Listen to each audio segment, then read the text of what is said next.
When you're solving for problems like this, like variables in these problems, just remember vertical angles are congruent.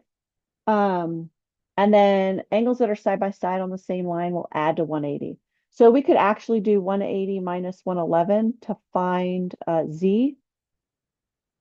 So that's 69. So Z is 69 degrees. And then vertical angles. So these two are vertical. They make kind of a V right there. So these two are equal.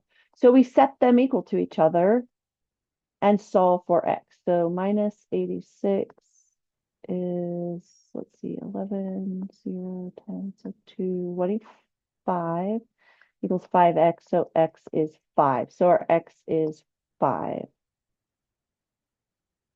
So angles next to each other are supplementary, which means they add to 180. And angles that are vertical are equal to each other. So in this case, Z is equal to 95. So we'll just put 95 because those are vertical.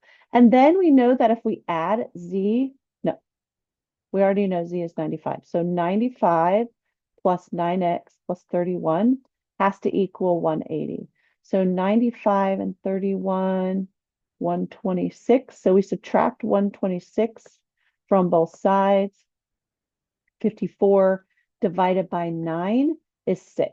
So X is 6. P.S. Please subscribe to my channel. Like any videos that are helpful. Let me know in the comments if this has been helpful to you. So again, vertical angles, Z is 93.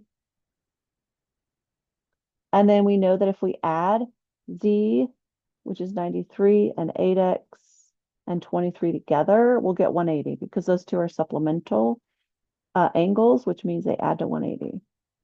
So we subtract 116, that will get rid of these. 8X equals, this will be 10, 7, 64. So X has to be 8 because 8 times 8 is 64.